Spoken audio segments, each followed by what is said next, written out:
우리가 계속해서 예언서 말씀을 주일 내에 듣고 있습니다. 그리고 우리가 매일 묵상하는 본문도 예레미야서로 예언서입니다. 예언서를 이렇게 계속해서 묵상하고 또 설교를 준비하고 읽고 하면서 드는 생각이 이 예언서의 말씀이 지금 우리에게 주시는 말씀이다 라는 것입니다. 심판받아 마땅한 이스라엘의 모습이 지금 우리의 모습 같고 우리 교회의 모습 같고 세상의 모습 같습니다. 말씀을 전하는 자로서 저를 돌아보게도 됩니다. 나는 거짓 희망을 전하는 자는 아닌가? 나는 우리의 모습에 대해서 책망하시는 하나님의 음성에 귀를 기울이고 있는가? 나는 하나님의 경고와 심판을 충분히 전하고 난 뒤에 회개 후에 오는 죄에서 벗어난 후에 오는 희망을 전하는 자인가? 아니면 거짓 희망을 전하여서 회개할 기회마저 앗아가 버리는 거짓 예언자들과 같은 자는 아닌가? 돌아보게 됩니다. 오늘 본문에도 등장하지만 예언서에 등장하는 거짓 예언자들은 한결같이 사람들이 듣고 싶어하는 말을 전합니다. 복받을 것이다. 지금의 심판은 곧 사라질 것이다. 곧 회복될 것이다. 하나님이 책임지신다. 이 거짓 예언자들의 말이 위험한 것은 이 사람들의 말이 전부 다 거짓은 아니기 때문이에요.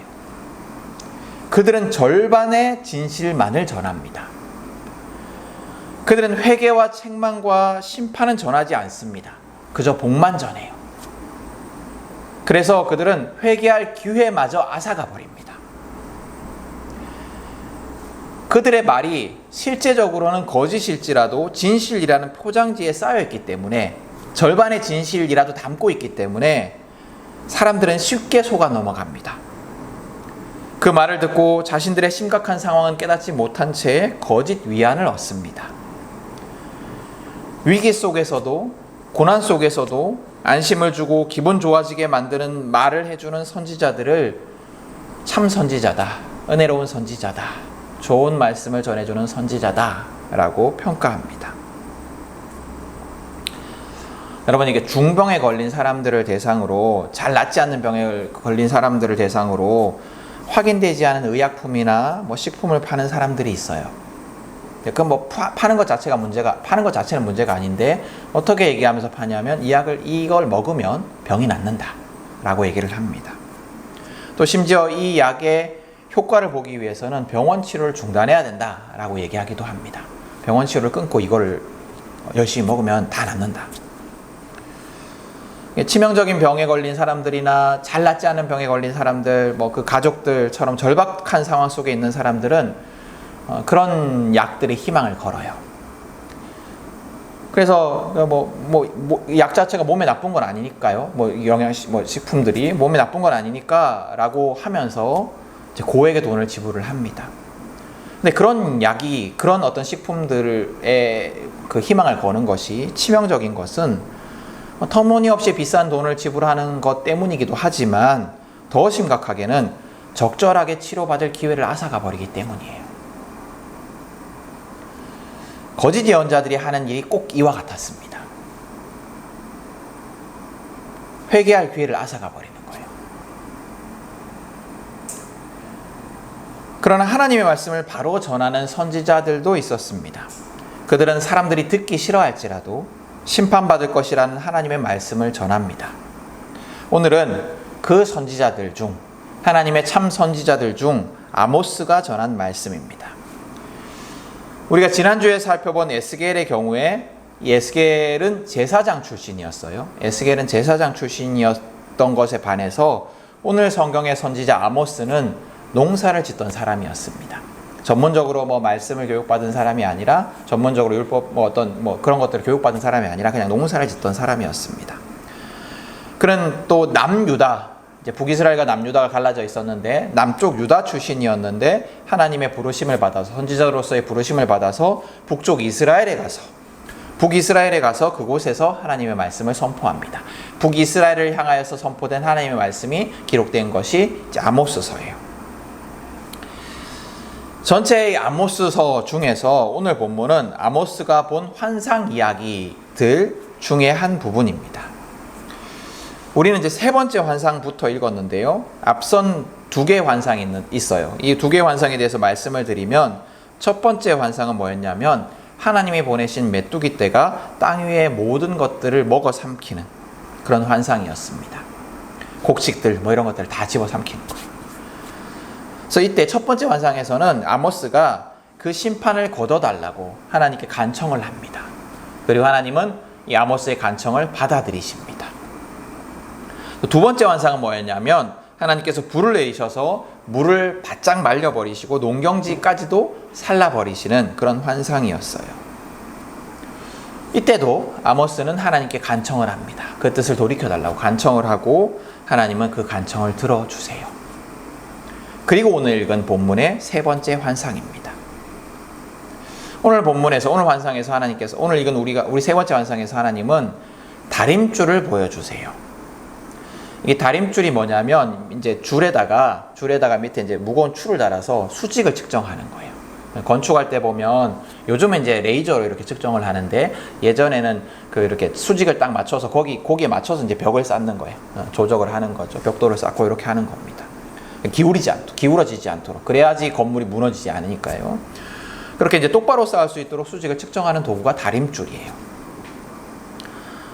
그래서 이 줄로 측정을 해봤는데 만약에 벽이 기울어져 있다. 그러면 이 벽이 무너지기 쉬운 거죠. 건물이 무너지기 쉬운 거죠. 그래서 더 큰 피해를 막기 위해서 일부러 무너뜨려야 하는 상황도 벌어지게 됩니다. 쟀는데 너무 기울어져 있으면 무너뜨려야 되죠. 새로 쌓아야 되니까요. 하나님은 이 다림줄 환상을 통해서 이미 이스라엘이 회복할 수 없을 만큼 기울었다. 다림줄로 재보니까 이거 무너뜨려야 될 정도로 이스라엘이 이미 기울었다. 완전히 무너뜨리는 수밖에 없다. 새로 쌓는 수밖에 없다. 라는 것을 알려주십니다. 근데 여러분, 앞선 두 개의 환상과 세 번째 환상의 차이를 아시겠어요? 앞선 두 개의 환상과 세 번째 환상의 차이가 있어요. 뭐가 차이가 있을까요? 뭐냐면 앞선 두 개의 환상에서는 아모스가 하나님께 탄원을 해요. 뜻을 돌이켜달라고 탄원을 해요. 그리고 하나님께서 그 뜻을 돌이키십니다.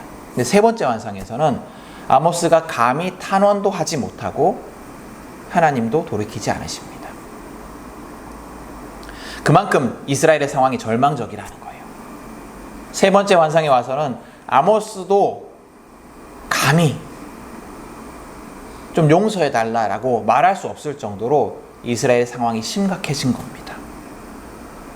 기울어진 벽을 무너뜨리지 않고는 절대 해결할 수 없을 만큼 이스라엘 상황이 심각했던 거예요. 이 하나님 앞에서 치명적인 무너뜨릴 수밖에 없는 이스라엘의 모습을 그대로 보여주는 것이 세 번째 환상 뒤에 이어서 나오는 제사장 아마샤의 모습이에요. 이스라엘이 원래 하나였던 이스라엘이 솔로몬 왕 사후에 두 개로 갈라집니다. 두 개로 갈라지는데 북이스라엘의 왕이 누구였냐면 여로보암이라는 사람이었습니다. 여로보암 왕은 그래서 이제 나라가 갈라진 다음에 어떤 일을 했냐면 그 북이스라엘에 있던 도시였던 단과 베델이라는 곳에 금송아지를 만들고 자기가 통치하던 영역에 있던 백성들에게 예루살렘이 아니라 그곳에서 하나님을 예배하라 라고 명령을 합니다. 왜 그랬냐면 이제 원래 하나님의 성전은 예루살렘 남유다 쪽에 있었거든요. 그래서 북이스라엘 사람들이 남유다를 왔다 갔다 하다 보면 마음이 변해서 자신의 정권이 흔들릴 것을 염려하여서 남쪽 예루살렘에 갈 필요 없다. 여기 지금 단과 베델에 하나님의 성전, 여기서 예배드리면 된다.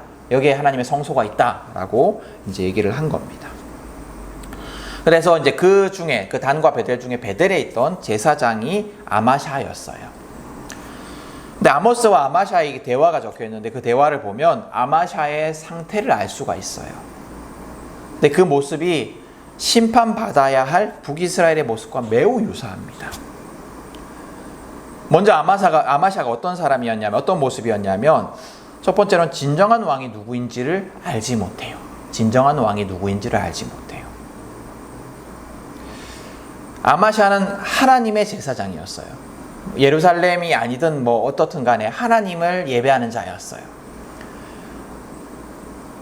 그리고 하나님의 제사장이었기 때문에 하나님을 섬기는 자여야 했습니다.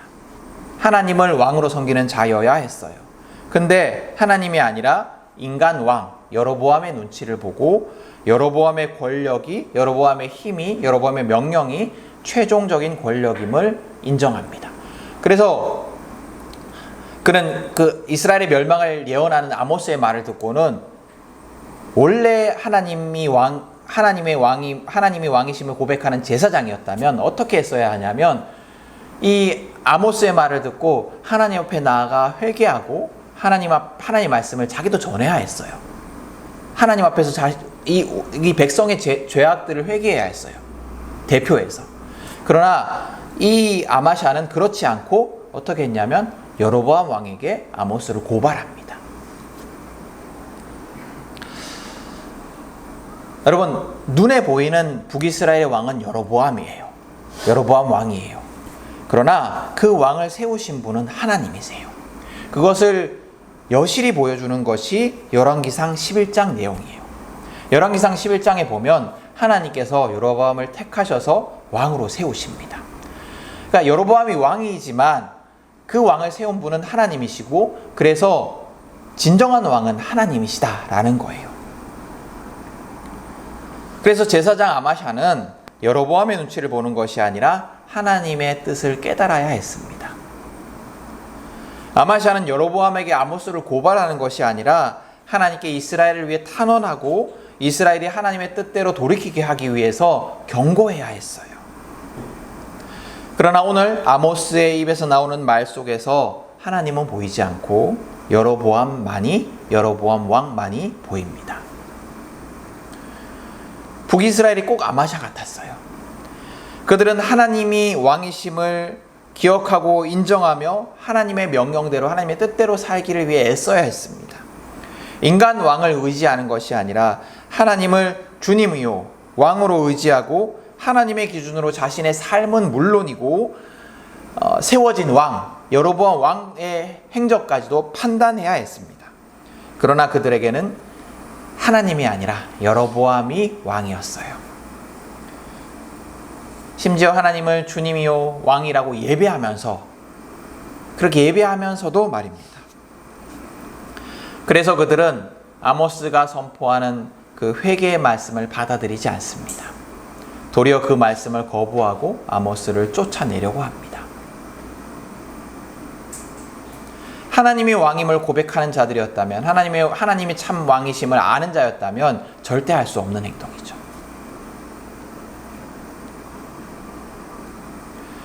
아마샤의 행동은 이 이스라엘의 모습을 그대로 대변합니다. 아마샤는 아모스에게 여기를 떠나서 네가 온 유다로 돌아가서 그곳에서 밥벌이를 하라고 합니다. 다시는 베델에 나타나서 예언하지 말라고 경고합니다.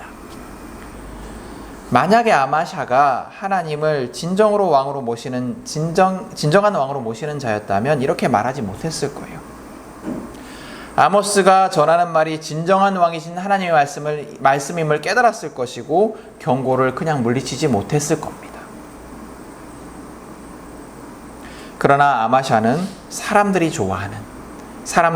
듣기 좋아하는 축복을 비는 일만을 합니다. 아마샤에게 자기가 전하는 말씀이 지금 우리에게 주신 하나님의 말씀인가는 중요하지 않았어요. 아마샤는 자기가 전하는 말이 하나님의 뜻에 맞는가 아닌가 이것을 기준으로 말하지 않았어요. 아마샤는 어떤 기준으로 말을 했냐면 이 말을 듣는 사람들에게 좋은 말인가, 이 말을 듣는 사람들이 듣기 좋아하는 말인가, 또 자기들에게 복과 행복을 빌어주는 말인가, 이것이 이제 중요했어요. 이 아마샤의 기준은 하나님이 아니라 자기의 복이었습니다.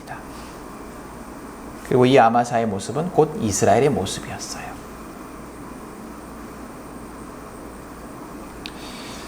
아마샤로 대표되는 이스라엘의 모습은 우리를 돌아보게 합니다.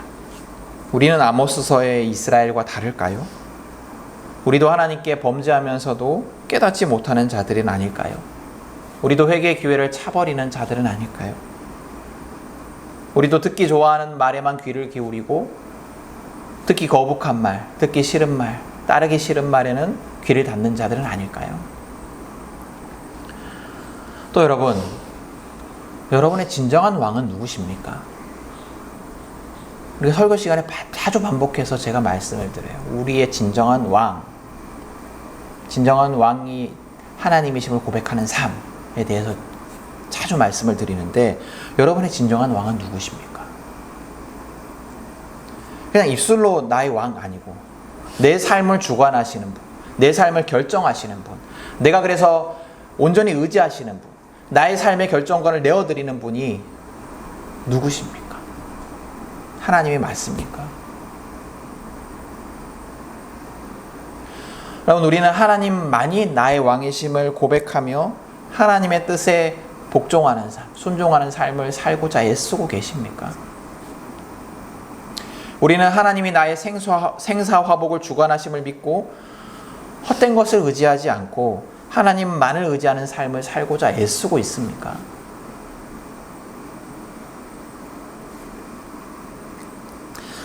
여러분, 우리가 계속해서 구약의 말씀을 읽고 있는데, 오늘 읽은 이 구약 성서의 배경이 되는 근동에는, 그 배경이 되는 그 지역에는 여러 가지 신들이 많이 있었어요. 그야말로 신들의 세상이었습니다. 나라마다, 민족마다, 지역마다 신들이 있었어요. 우리가 잘 아는 바알과 아세라 뿐만 아니라 우리 이집트에도 태양신, 나일강의 신, 악어신, 무수히 많은 신들이 있었습니다. 그 신들은 다 어떤 신들이었냐면 풍요와 다산, 부와 풍요, 물, 농사, 이런 것들과 관련된 신들이었어요. 인간에게 유익을 주는, 인간에게 부와 풍요를 보장해 주는 그런 신들이었어요. 그래서 근동의 사람들은 그 신들을 잘 섬기면 복을 받을 것이라고 생각을 했어요. 또 그 신들 중에서 이제 해악을 끼치는 신들도 있었는데, 이를테면 날씨가 안 좋게 한다거나 가뭄이 오게 한다거나 이런 신들도 있었는데, 이런 신들을 잘 관리하면, 잘 달래면 이제 복을 받을 것이다 라고 생각을 했습니다. 그냥 신들의 세상이었어요. 모두 다 그렇게 신들을 섬겼어요. 그런 식으로 무수히 많은 신들을 섬겼습니다.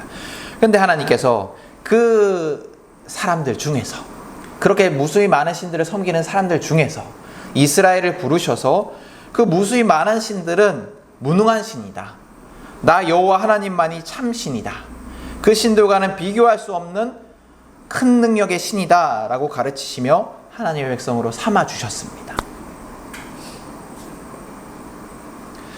여러분, 우리가 살아가는 세상, 저와 여러분이 살아가는 세상에도, 우리의 삶 속에도 우리에게 행복과 부와 평화를 약속하는 신들이 무수히 많습니다. 돈, 건강, 아름다움, 성공, 쾌락, 어떤 특정한 삶의 방식, 이런 것들이 다 우리에게 행복을 약속해요.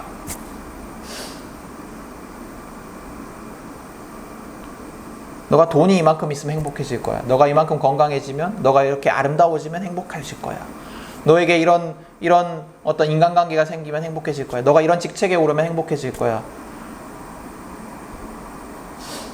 너에게 아이가 생기면 행복해질 거야.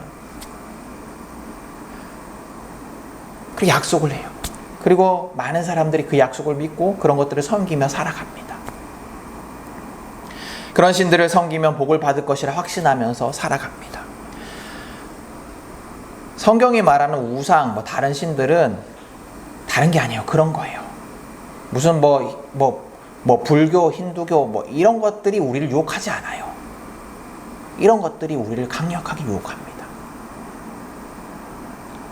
그런데 그 무수히 많은 신들 속에서, 그 무수히 많은 신들을 섬기는 사람들 속에서 하나님만을 의지하며 다른 신들을 거부하는 삶, 그것이 그리스도인의 삶이에요. 그런데 우리는 쉽게 하나님을 그런 신들처럼 취급해요. 그런 신들처럼 취급을 해서 하나님을 섬기면 돈이 우리에게 행복을 주듯이, 권력이 우리에게 행복을 주듯이, 건강이 우리에게 행복을 주듯이 우리를 행복하게 해주실 것이다 라고 하나님을 낮춰버리는 그런 죄악을 범하기도 하고, 또 하나님과 동시에 그런 것들을 섬기는 죄악, 우리 북이스라엘 사람들처럼 그런 죄악을 범하기도 합니다. 그러나 여러분, 우리의 인생을 결정하는 것은 다른 어떤 신들이 아니라 오직 하나님이십니다. 우리에게 참 행복을 주실 수 있는 분은 다른 어떤 신들이 아니라 오직 하나님이세요. 여러분 속에 그런 열망이 있으십니까? 하나님만을 섬기기를 간절히 바라는 그런 열망이 있으십니까? 나를 유혹하는 다른 것들을 내가 정말 쓰레기처럼 여기고 다 아무것도 아닌 것처럼 여기고 하나님만을 섬기고 싶습니다 라는 갈망이 우리에게 있습니까?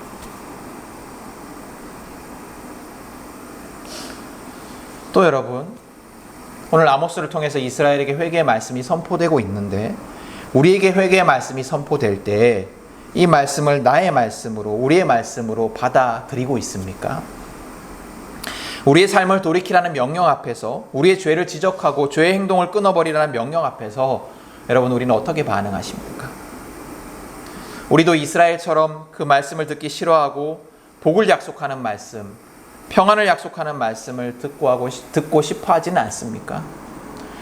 그래서 교회에 와서 말씀을 들으면 듣고 나면 마음이 편해지고 후련해지고 위안을 얻는 말씀, 내 삶이 잘못됐다라고 지적하는 것이 아니라 너 잘 살고 있어라고 위로하는 말씀, 이대로 쭉 복받고 살 거다라고 약속하는 말씀만을 듣고 싶어 하는 것이 아닙니까?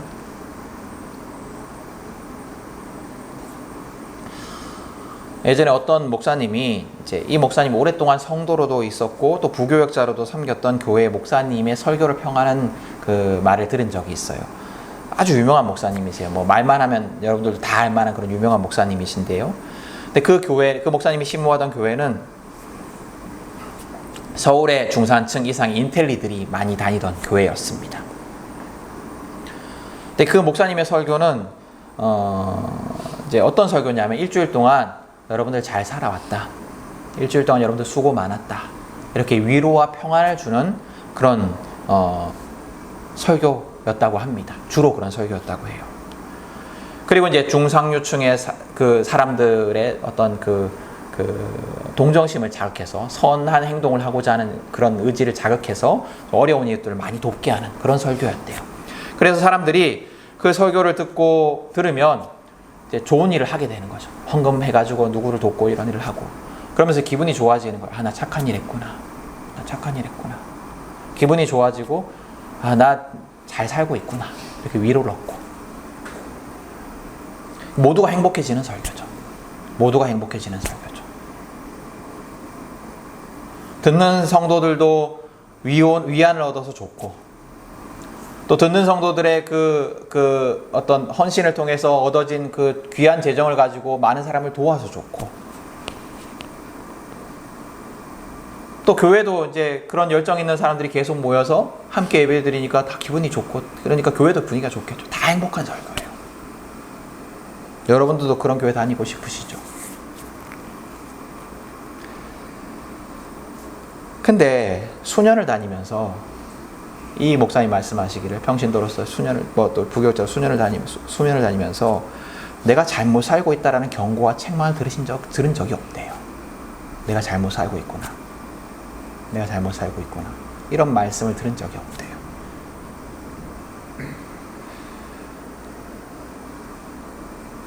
이 목사님 되게 유명한 목사님이거든요. 그 교회도 되게 유명한 교회들이거든요. 그 이야기를 들으면서 모두 행복해지는 설교, 모두 듣고 싶어하는 설교가 그 목사님을 유명하게 만들었고 또 그 교회를 부흥시켰구나라는 생각이 들었습니다. 우린 다 그런 설교자, 그런 교회를 좋아해요.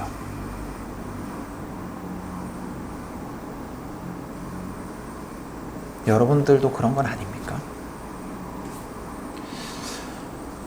자, 이제 개인을 넘어서 더 나아가서 우리 교회들을 돌아봅시다. 여러분, 우리와 교회는 분리되지 않아요. 왜냐하면 교회는 우리의 모임이니까요. 하나님이 기뻐하시는 교회는 하나님이 기뻐하시는 성도들로 이루어진 교회입니다. 성도들은 하나님 앞에 바로 서 있는데 교회는 악해진다. 그럴 순 없어요. 교회가 악하다면 성도들도 악해진 거고 교회가 선하다면 성도들도 선한 거예요.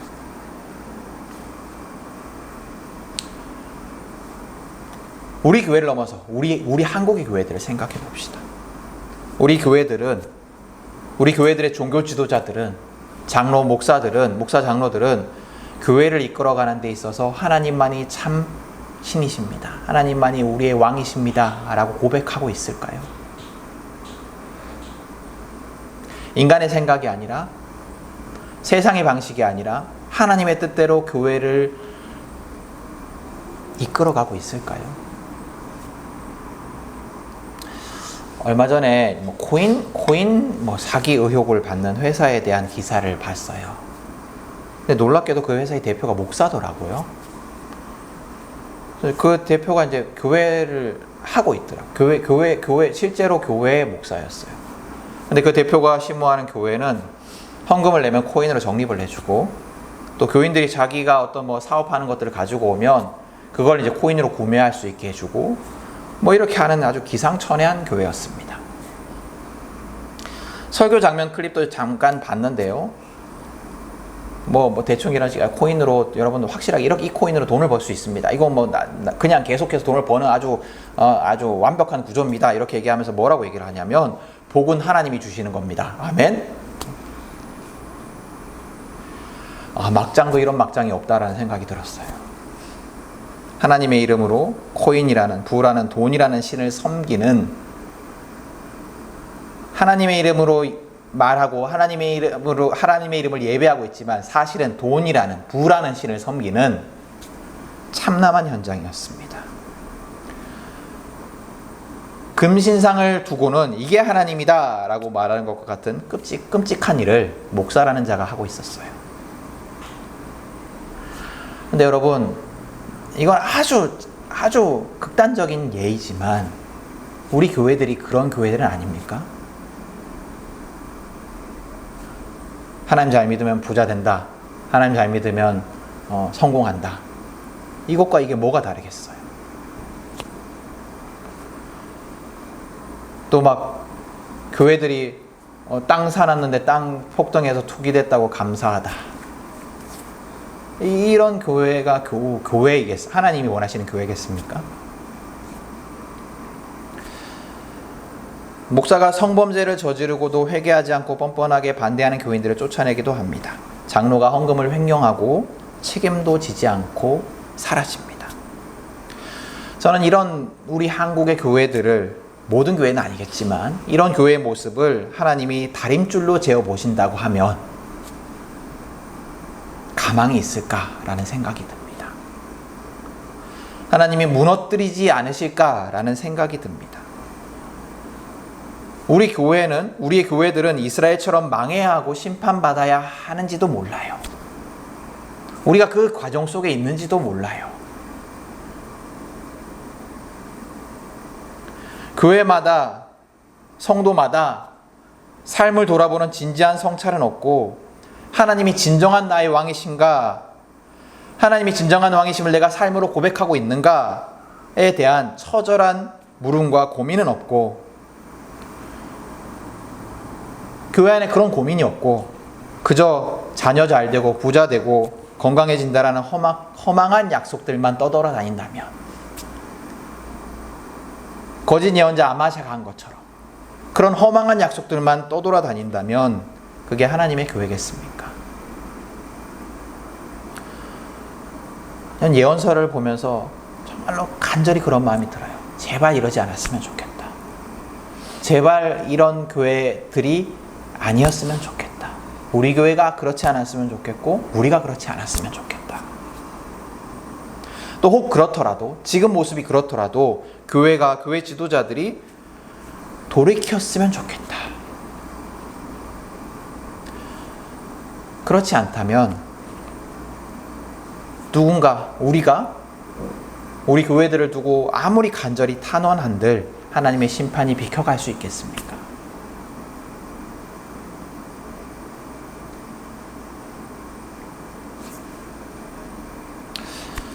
그러나 그럼에도 우리에게는 희망이 있습니다.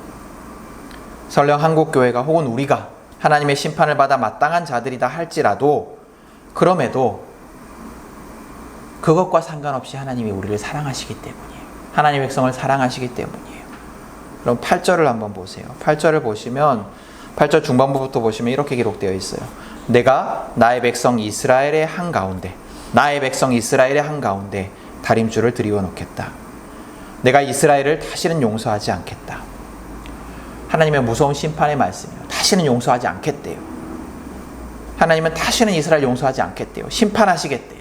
이스라엘이 심판을 피할 길이 없습니다.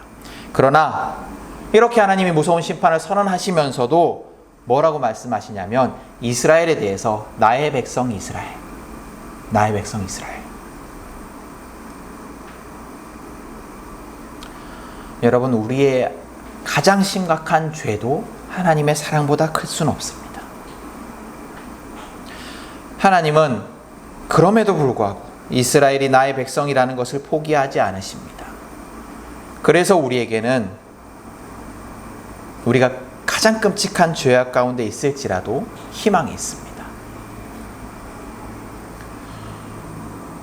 그러나 그렇다고 해서 하나님의 심판이 사라지는 건 아니에요. 하나님은 우리를 사랑하시기 때문에 죄 가운데 있는 우리를 심판하십니다. 심판은 피할 수 없습니다. 우리가 죄 가운데 있다면 심판은 피할 수 없어요. 여러분, 오늘 이 심판의 말씀 앞에서, 이 아모스서 앞에서 두렵고 떨리는 마음으로 나의 삶을 돌아볼 수 있기를 바랍니다. 하나님은 심판하시는 분이세요. 하나님은 우리를 사랑하시는 분이신데 사랑하기 때문에 심판하시는 분이십니다. 우리가 죄악 가운데 계속 있으면서, 하나님의 백성으로서 계속 있으면서, 죄악 가운데 있으면서 심판 없이 살아갈 수는 없어요. 여러분, 그 심판은 결코 가볍지가 않습니다. 두렵고 떨리는 마음으로 나의 삶을 돌아보십시오. 하나님만이 참신이시고 왕이심을 입술과 삶으로 고백하십시오. 회개의 말씀이 선포될 때, 경고의 말씀이 선포될 때 회개의 기회를 놓치지 마십시오. 그리고 여러분, 아모스와 같은 마음으로 한국교회를 위해서, 우리 교회뿐만 아니라 나뿐만 아니라 우리 교회뿐만 아니라 한국교회를 위해서 탄원의 기도를 드리십시오. 하나님의 심판을 돌이켜달라고, 깨닫고 돌이키게 해달라고, 교회가 교회답게 회복되게 해달라고 여러분 기도하십시오. 아모스서에 보면 이스라엘의 죄악에 대해서 뭐라고 얘기를 하냐면, 권력에 있는 자, 부한 자들이 가난하고 약한 자들을 착취하는 것에 대해서 계속해서 얘기를 해요. 우리 정의의 선지자라고 아모스를 부르거든요.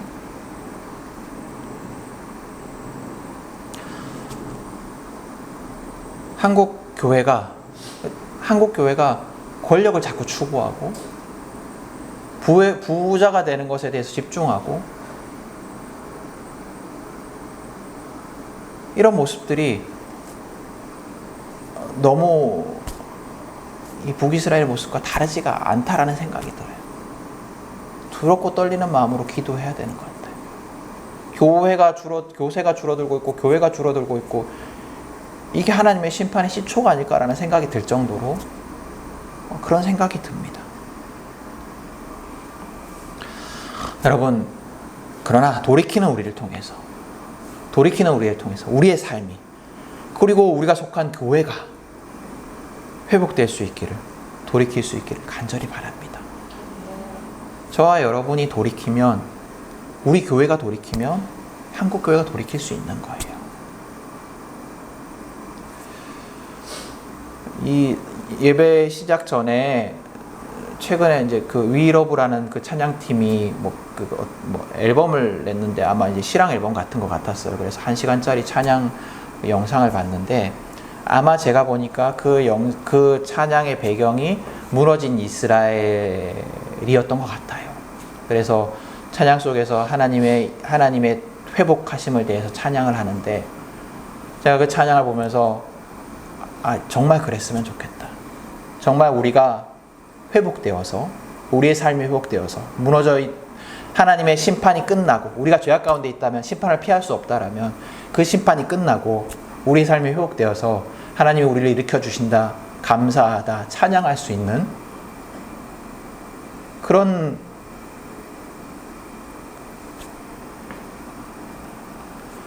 찬양이 우리의 찬양이 되었으면 좋겠다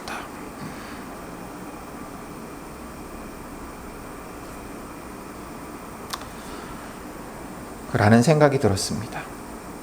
여러분, 우리가 그런 회복의 그루터기가 되기를 간절히 바랍니다. 남겨진 자들이 되기를 바라고 또 씨앗이 되기를 바랍니다. 말씀 앞에 바르게 반응하는 우리가 그런 역할을 할 수 있을 거예요. 하나님의 말씀 앞에 우리의 삶을 돌이키는 자들이 그런 삶을 살아갈 수 있을 겁니다. 우리가 그렇게 간절히 바라고 또 우리의 삶을 돌이킴으로 말미암아 우리를 하나님의 백성 삼아주시고 포기하지 않으시는 그 하나님의 사랑의 은총이 우리의 삶에 가득하기를 축복합니다. 하나님이 우리를 붙들어 주실 것입니다. 그 소망을 가지고 살아가는 우리 모두가 될 수 있기를 다시 한번 간절히 축복합니다.